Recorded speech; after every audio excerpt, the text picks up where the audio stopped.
Amigas y amigos, los hilos poderosos que mueven la conspiración en Latinoamérica son manejados por grupos económicos, políticos, sectores militares vinculados al Pentágono, que cada día demuestran que carecen de escrúpulos.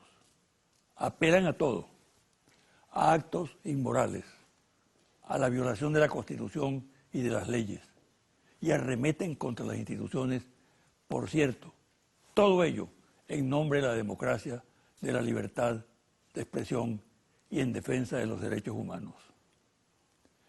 Pero son los mismos que años atrás apoyaron el Plan Cóndor, concebido y ejecutado por organismos de inteligencia de los Estados Unidos que asesinaron, torturaron, desaparecieron a miles y miles de personas en Chile, Paraguay, Uruguay, Argentina, Bolivia, Brasil.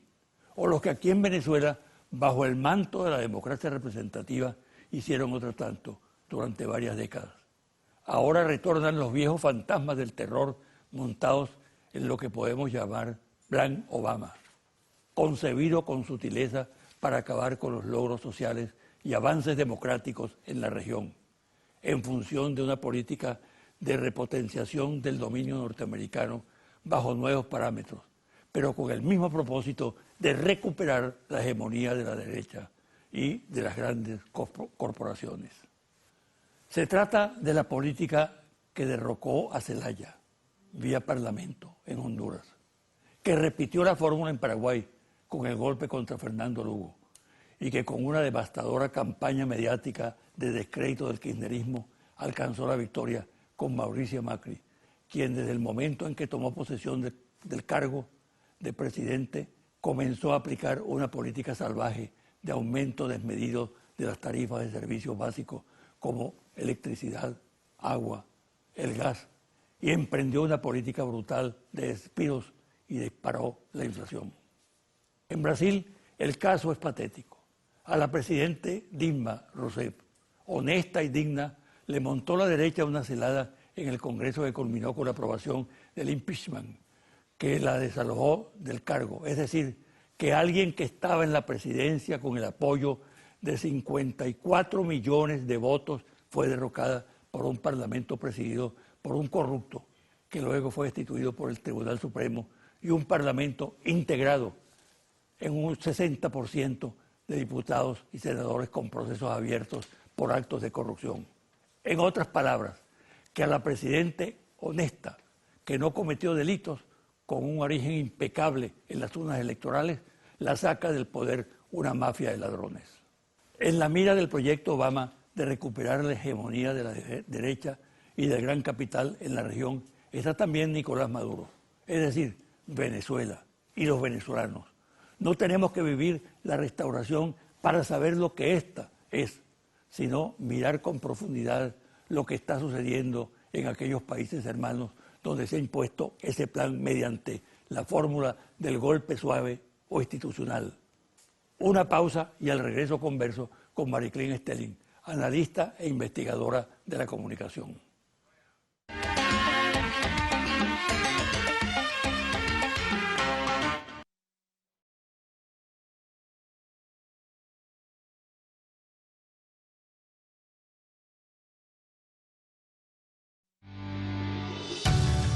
Estás viendo José Vicente Hoy.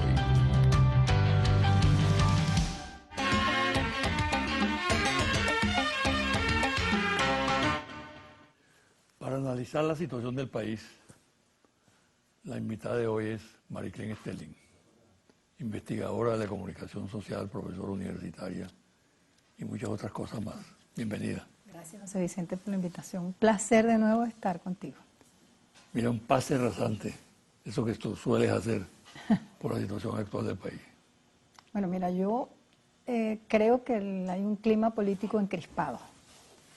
¿Qué significa eso, encrispado? Encrispado, alterado. Si yo le pusiera un termómetro al país, el país está con fiebre altísima y hay como una crispación, una agresividad en el ambiente, un desgaste y un cansancio. Pero fíjate que los venezolanos se crispan, pero no llegan a los hechos. No, yo creo que, bueno, eso es algo que tiene asombrado al mundo entero, que nosotros no hemos llegado a esta violencia física, porque tenemos una serie de válvulas de escape que la hemos trabajado aquí últimamente. Creo que hay una válvula de escape importantísima que teníamos, es el discurso. En mi opinión, hay un desgaste ahorita en el discurso político. ¿Tú has analizado eso en tus artículos? Sí, lo estoy trabajando. Sí. Hay un desgaste en el discurso político. Hay un... ¿Qué es lo que caracteriza ese desgaste? Es un discurso político, primero es un discurso político y me estoy refiriendo también al discurso de los políticos. Y también incluyo al discurso mediático. Es un discurso que no profundiza, es un discurso que se fundamenta en la agresión al adversario a través de las etiquetas, fascista, corrupto, chavista, horda, negro, blanco, y hay un desgaste en las etiquetas, un desgaste en la profundidad, no hay profundidad en el discurso. Por ejemplo, la confrontación que hay en torno al papel de la Asamblea y las leyes que se están aprobando, los proyectos de ley y las leyes que se están aprobando en la Asamblea. Desde el lado, digamos, oficial no se profundiza en los efectos que podían tener en esas leyes. Nos quedamos en la ley de amnesia, la ley del fraude, y se cree que con eso se está como venciendo al adversario. Yo creo que hace falta que las elabora tampoco las publicita. Por eso cuando digo que hay un desgaste del discurso me refiero que no es de un solo lado, que hay un desgaste en el discurso político del país, de los adversarios políticos. Yo creo que eso hay que revisarlo. ¿Pero tú no crees que, aparte del desgaste del discurso de los políticos, en general el discurso está muy deteriorado? Porque tú escuchas a los sectores económicos, claro, también, el mismo tema, ¿no? También. Escuchas a la iglesia igual, ¿no? Sí, pero como yo analizo el discurso político y creo que hay un clima político de crispamiento y creo que el país necesita como profundizar en la crisis política que estamos viviendo, porque estamos viviendo una crisis política, no solo es económica, es una crisis política profunda de redefiniciones.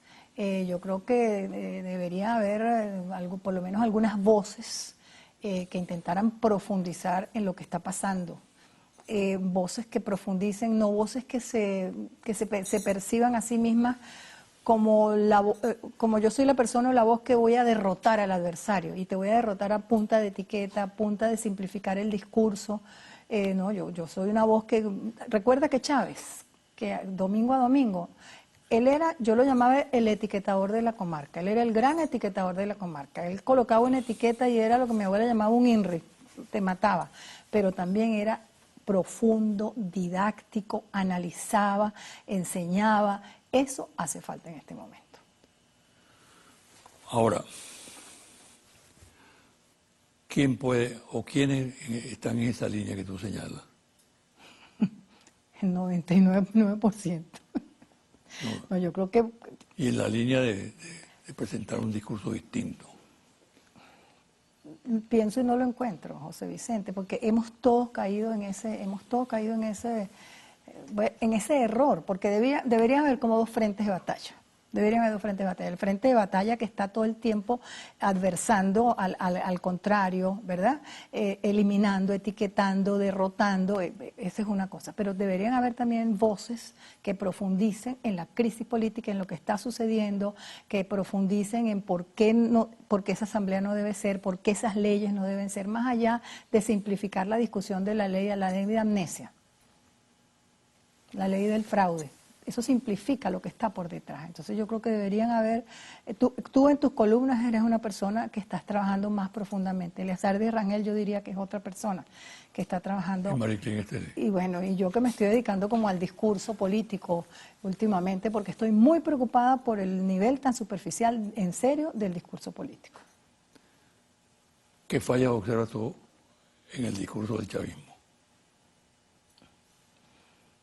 El discurso del chavismo. Yo diría que el discurso del chavismo, bueno, yo voy a utilizar una palabra que no sé si es la correcta, es un discurso que se inicia y finaliza en un discurso guerrero.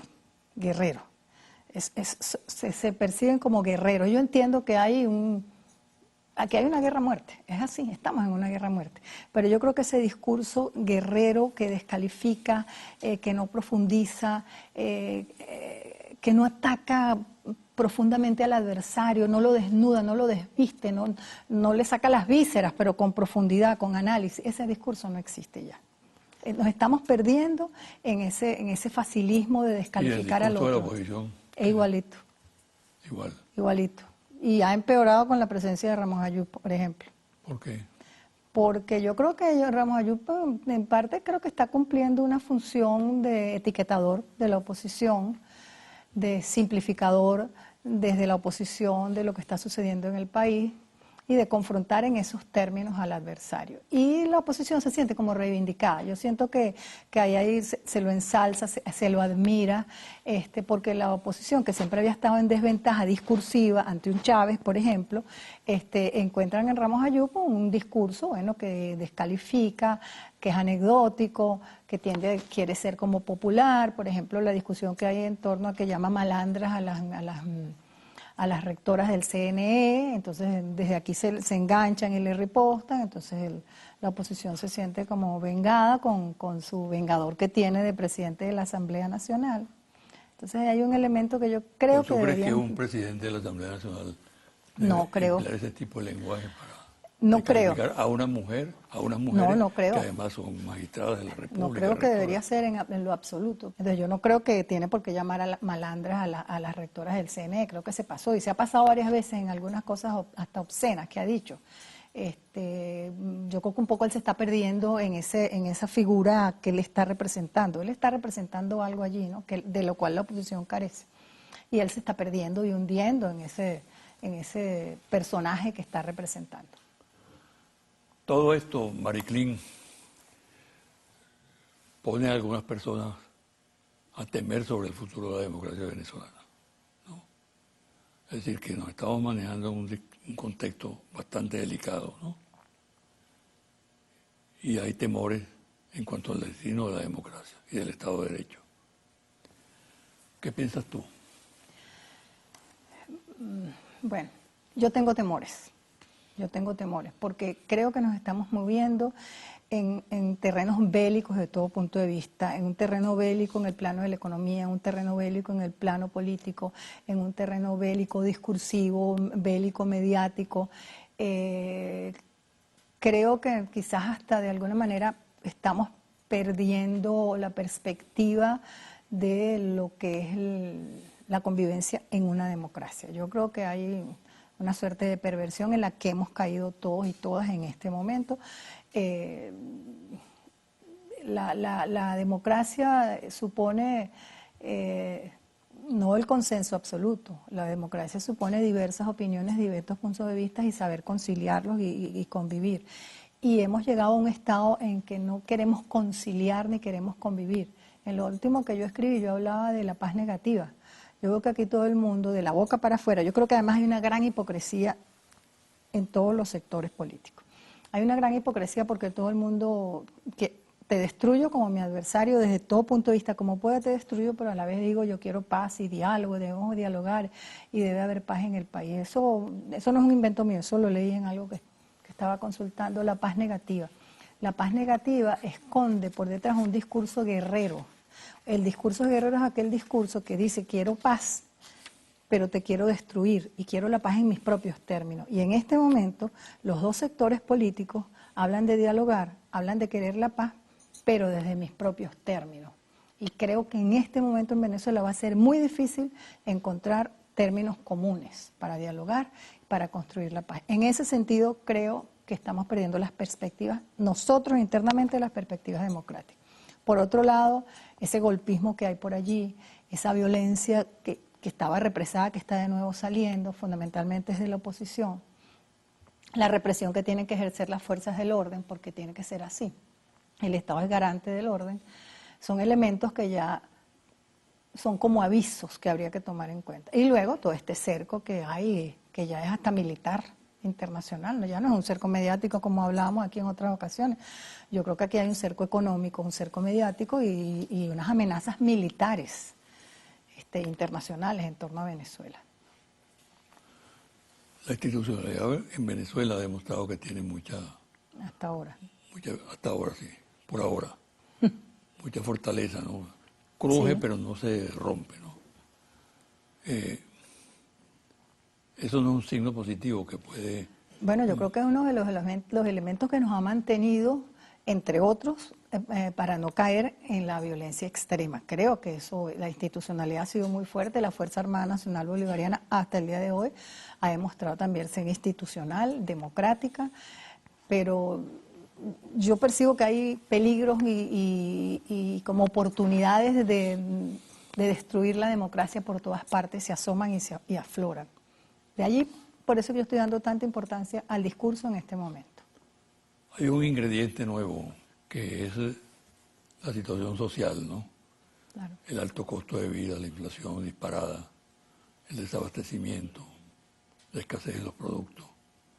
Eso realmente es un factor nuevo ¿en qué medida esa situación, bueno, los venezolanos no la conocíamos claro, con tanta agresividad, ¿no? ¿Qué puede determinar en el corto largo? Yo creo que ese es un factor que asomó su cara en el 6D. Ya en el 6D, los resultados electorales que allí obtuvimos tienen que ver con ese descontento, esa insatisfacción, asomó la cara y votó el 6D. Parece no haberlo percibido los ganadores del 6D. Bueno, los ganadores del 6D lo percibieron, pero no saben cómo jugar, Exacto. No saben cómo aprovechar ese capital humano correcta. que tienen. Sí. Ellos sí saben y lo dicen a cada rato, pero no han sabido manejarse como ganadores. Yo creo que tantas derrotas en línea, bueno, los acostumbraron a ser los derrotados. Ahora que gané, no sé cómo usar esta ventaja numérica. Las Yo creo victorias que se convierten en derrotas. en una derrota interna, no se sabe manejar. Pero yo sí creo que hay una situación en este momento crítica en cuanto a al desabastecimiento, bueno, el desgaste que hay. Yo con las personas, mis compañeros de trabajo y compañeras donde yo trabajo, converso todos los días y hay una pérdida de confianza en este momento en la institucionalidad. Hay pérdida de confianza, hay negativismo, hay la sensación de ilegitimidad, de credibilidad. Yo te diría, además, asomo como un gran peligro la pérdida de credibilidad en la gestión de gobierno y en el discurso también oficial. ¿Eso lo resolvería el revocatorio? ¿Eso, perdón? ¿Lo resolvería el revocatorio? Bueno, el revocatorio lo va a resolver, los resultados no sé, pero yo creo que lo resolvería, bueno, como cuando tú haces una fiesta y te quedó bien buena la fiesta y te levantas al día siguiente y después ya no queda nada de eso. Bueno, eso va a ser una fiesta de un día, 2 días, 3 días, pero la crisis económica es una crisis profunda que sigue, que no la puede arreglar ni un ganador ni otro ganador, instantáneamente. Y nosotros somos un país... ¿No es pesimista eso? Sí, sí, en este momento estoy. Mira, nosotros somos una cultura petrolera. La cultura del aquí y del ahora, de aquí y el ahora, la cultura de lo instantáneo, la cultura como que del facilismo. El petróleo resuelve los problemas de Venezuela sin mi concurso, y resulta que ese concepto del Estado mágico, proveedor, eso se nos está desbaratando. Entonces, el momento político de credibilidades y de legitimidad, yo creo que aquí está sucediendo lo mismo que sucedió en los 80 y 90, que yo digo que se fracturaron las credibilidades y las legitimidades. Ahorita que hay una fractura importante que tiene que ver con credibilidad y legitimidad. Vamos a hacer una pausa. Y al regreso hablemos de estas nuevas formas de golpes que han aparecido en la región, ¿no? Golpes blancos, sí.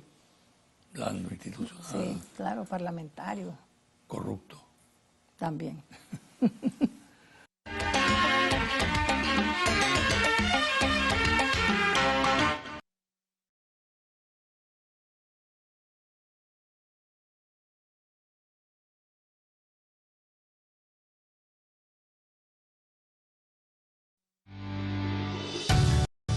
Estás viendo José Vicente Hoy.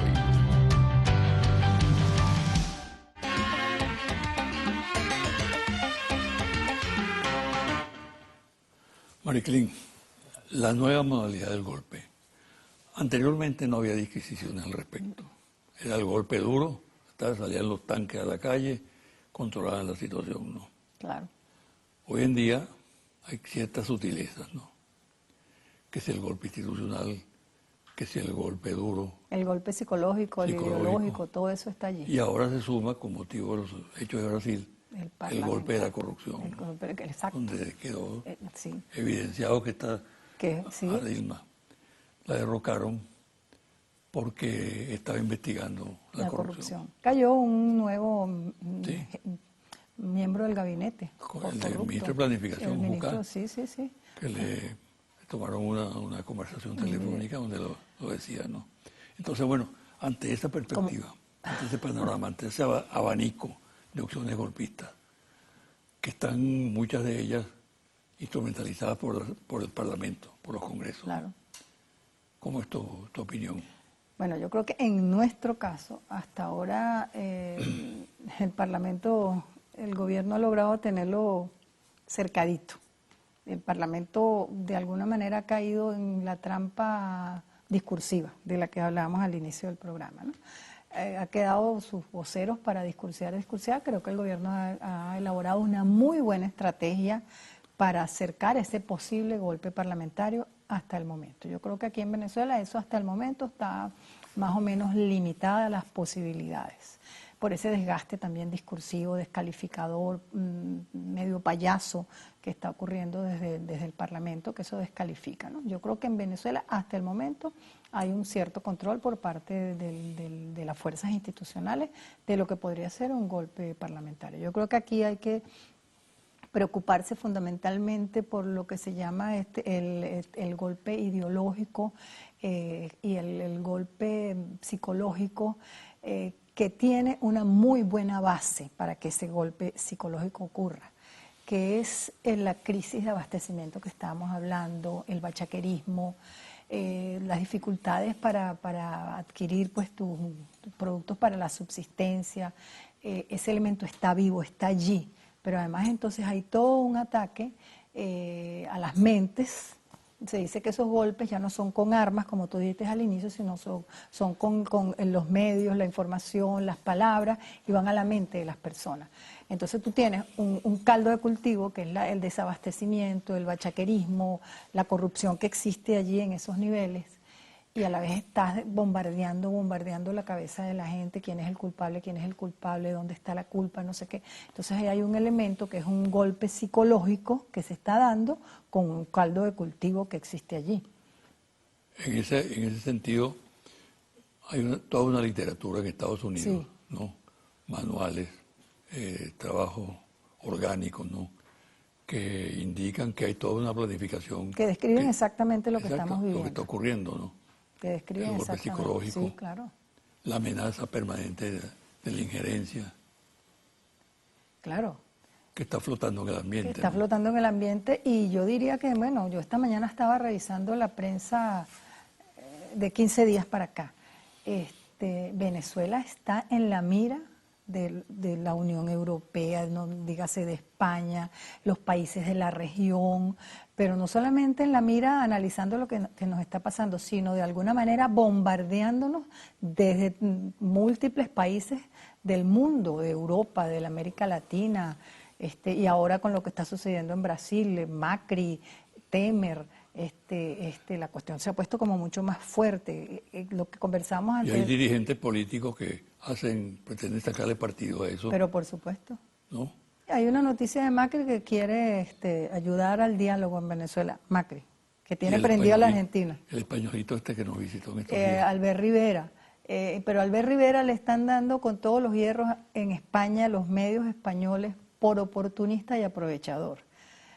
Así como hay una foto de él desnuda, pues los medios españoles lo están desnudando y atacando, porque se dice que el Partido Ciudadanos está ahorita en declive, está bajando, y él vino a buscar como un aliento a Venezuela, y viendo a ver si con su visita aquí, el recibimiento que le hicieron, el que le hizo la oposición en Maiquetía, de alguna manera él consigue energía, se recupera y va allá y ataca a Podemos. Porque a Podemos lo están atacando mucho por los supuestos nexos con Chávez, la plata que supuestamente recibió. Están descalificando mucho a Podemos, pero Podemos ha ido subiendo. Podemos ha ido subiendo de manera importante y Ciudadanos ha ido decayendo. Entonces, esta es una persona que está prácticamente derrotada en las próximas elecciones en España, que vino a buscar como aliento aquí. Yo creo que es así como que, casi que vino como que a la conquista de América, pero a la conquista de aliento para ir para allá y ver si remonta. Es un oportunismo absoluto. Lo mismo de Rodríguez Zapatero, que ha venido, también lo han criticado allá, dicen que inclusive políticos ya un poco deteriorados en su imagen, que no tuvieron muy buena figuración, están viniendo a América a alimentarse, sobre todo a Venezuela, a buscar energía. En concreto, los ataques a Venezuela y esas incursiones no dan ranking. No, bueno, ranquean, el que viene aquí se ofrece como mediador, etcétera, etcétera, de alguna manera te ranquea, porque digamos que la versión que hay de Venezuela en el mundo, tú oyes las preocupaciones, es que este es un país que está al borde del abismo, destruido, con violación de los derechos humanos, la gente no se está alimentando, desabastecimiento, desnutrición, esto es todo lo que hay por fuera. Bueno, entonces el que viene aquí a Venezuela como una suerte de salvador de la patria, piensa que va a volver a su país convertido en un mesías, en un salvador, en un país que le es imposible llegar al diálogo de acuerdo a la versión que se está manejando afuera. Pero el Papa hizo una muy buena participación esta semana, una buena incursión. Siempre he creído, aunque yo creo que en una democracia es fundamental la oposición, siempre he defendido que haya una oposición coherente, seria, responsable en Venezuela, pero siempre creo que esta posición que tenemos es una posición consular, que no dirige propiamente ella la política, claro, sino que la digitalizan desde fuera, ¿no?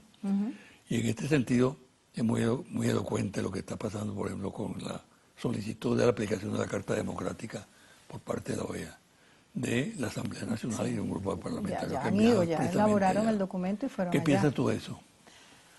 Bueno, yo creo que tocarnos entrar, yo creo que es una estrategia válida políticamente, en el momento válida para la oposición políticamente. Yo no sé si va a rendir frutos, si va a cuajar, pero ellos tienen un elemento allá que es Almagro, quien de alguna manera se ha descalificado él mismo en su cargo de secretario general al tomar perversamente posición y colocarse al lado de la oposición venezolana. Él está representando los intereses de la oposición venezolana, de manera entonces que Almagro también es consular en el sentido que representa ya los intereses de la oposición venezolana.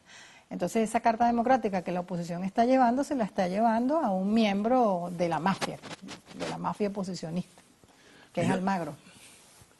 Sobre el mismo tema, si no prosperan los intentos que hay de diálogo, los llamados al diálogo, donde por cierto el presidente Maduro ha sido muy insistente, donde está el aporte del Papa Francisco también, que por cierto no se corresponde con la actitud que mantiene la... A eso iba. Sí, que mantiene la... Sí. La Iglesia venezolana. La Iglesia venezolana, La Conferencia Episcopal. Sí, la conferencia, fundamentalmente la conferencia, ¿no? Y no cuajan esos esfuerzos. ¿Qué puede pasar? Bueno, pronóstico tuyo. Si los esfuerzos no cuajan, yo creo que ya le estamos abriendo las puertas a una confrontación violenta. La guerra civil. Creo yo, si no cuajan los esfuerzos. Hasta el momento, siempre lo digo aquí en todos los espacios que puedo, los venezolanos y las venezolanas hemos encontrado válvulas de escape y hemos alargado muchísimo una situación que en otros países ya hubiera habido una guerra civil, hubiera ocurrido. En este caso nosotros hemos encontrado válvulas de escape. Yo tengo la sensación de que esas válvulas de escape ya no nos están sirviendo de escape por la crisis económica más la crisis política, y yo diría que hay también crisis de valores, porque algo que no hemos trabajado aquí es lo que está sucediendo, lo que yo llamé hiperanomia, en algo que escribí. Aquí no hay una normativa, aquí todo es válido, todo vale en este momento en el país, entonces todo vale, no creemos en la autoridad, se ha unido a todo este problema el ahorro energético, entonces en las instituciones del Estado se trabaja nada más que el lunes y martes. ¿Cómo recoges tú todo eso después? ¿Cómo recoges? El dinero fácil, el bachaquerismo, la corrupción, todo eso, ese elemento está allí. Quizás hasta el bachaquerismo y la corrupción estos han servido de válvulas de escape para que no exista. Eso habría que analizar, si todas esas perversiones, o lo que cuando yo estudié sociología se llamaba desorganización social, si esa desorganización social que estamos sufriendo no está también dándole un tiempo más largo. Yo tenía como puestas las esperanzas en el Papa Francisco, de alguna manera. Porque además había oído a los dos grupos políticos como entusiasmados con la figura del Papa, pero siento que como que no ha cuajado, como que a menos que se estén haciendo conversaciones que uno desconozca directamente. Creo que ya la Iglesia venezolana no es mediadora porque se descalificó ella misma, sobre todo los voceros de la Conferencia Episcopal Venezolana, tomaron partido por la oposición, descaradamente por la visión y versión que tiene la oposición del momento que estamos viviendo. De manera que ya la Iglesia venezolana o las voces de la Conferencia Episcopal para mí están descalificadas. No pueden entrar a mediar en el diálogo. La Iglesia sería un elemento importante, pero ya el Vaticano y esos voceros que supuestamente hasta la semana pasada venían aquí como que a ayudar al diálogo. Pero una mesa de diálogo ahorita en Venezuela es muy difícil, José Vicente, porque cómo conciliar los intereses económicos, cómo conciliar los intereses políticos. Yo hablo de un pacto de no convivencia. Yo creo que lo que hay aquí por debajo en Venezuela no es un pacto de convivencia, es un pacto de no convivencia, lo que está por debajo del tapete. Un pacto de no convivencia, y un pacto de no convivencia supone la destrucción del contrario.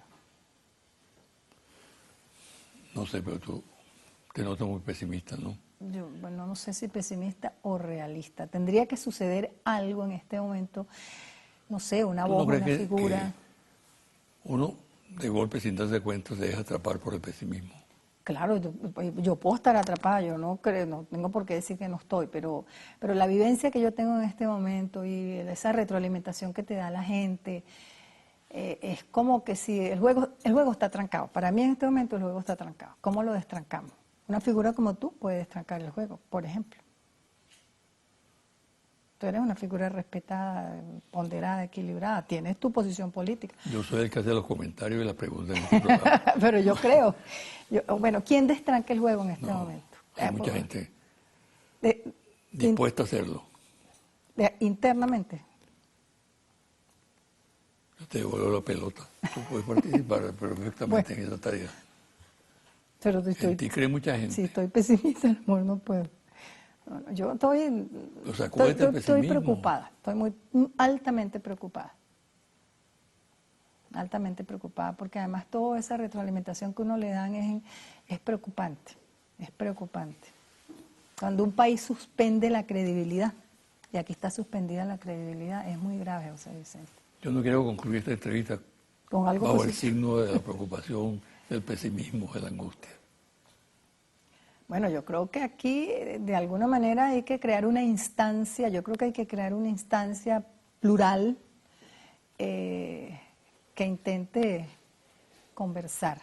Una instancia plural, no sé qué factores o qué voces deberían estar presentes, pero yo creo que es importante en este momento una instancia plural, de alguna manera abierta, donde yo diría que también las voces del pueblo se oigan, crear varias instancias, no sé. Yo creo que tenemos que hacer algo de eso. Tenemos que ser nosotros internamente.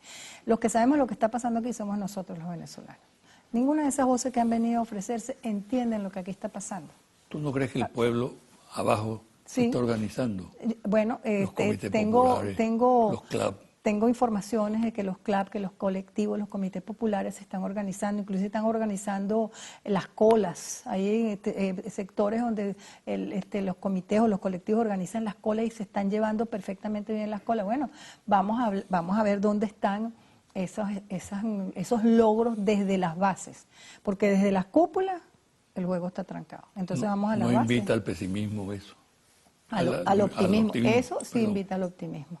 Se invita claro, te compro la idea, se invita al optimismo. Entonces vamos a abrirnos a conocer esas experiencias, a discutirlas en televisión, a discutirlas en los medios, a hacer asambleas, a que la gente exponga cómo está haciendo porque lo que se impone ahorita en el país es el juego trancado, un país sin futuro. Eso es lo que hay, y eso es una alerta que hay que dar desde aquí. Vamos a destrancarlo, ¿sabes? Vamos a destrancarlo. Muchas gracias. A usted. Mucha suerte. Gracias. Una pausa y al regresar los confidenciales.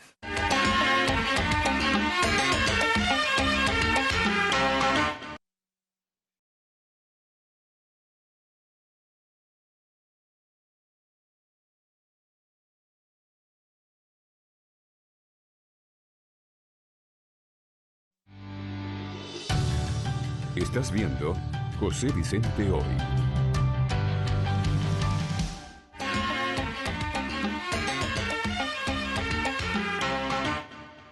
Y ahora, los confidenciales.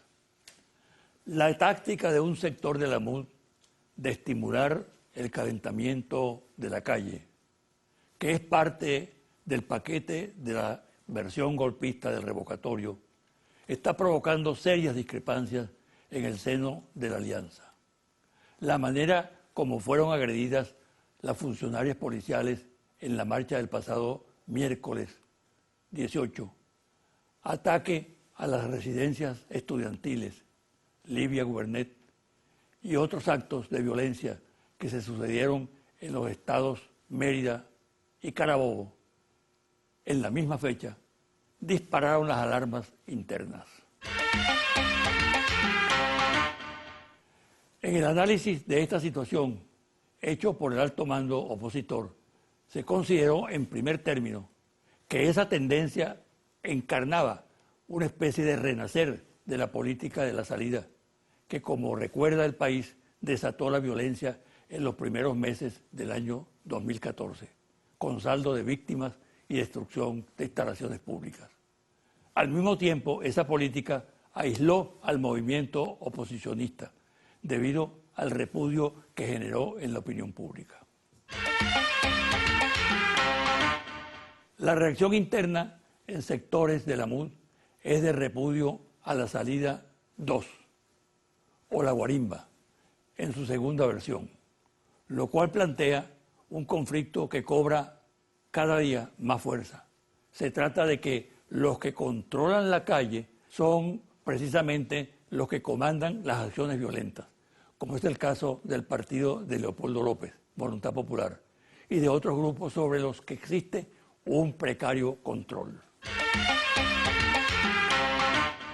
Esta situación planteada en el campo de la oposición es asumida con preocupación por Ramos Ayub, por dirigentes de Un Nuevo Tiempo y Capriles Radosky y Primero Justicia, con el propósito de ejercer control. Sin embargo, en la conducción del movimiento, que recomienda moderación y no incurrir en acciones violentas durante las manifestaciones, hay diferencias que responden a la lucha por el liderazgo entre Ramos Ayub y Capriles. Y también aparece una fisura entre Borges y Capriles.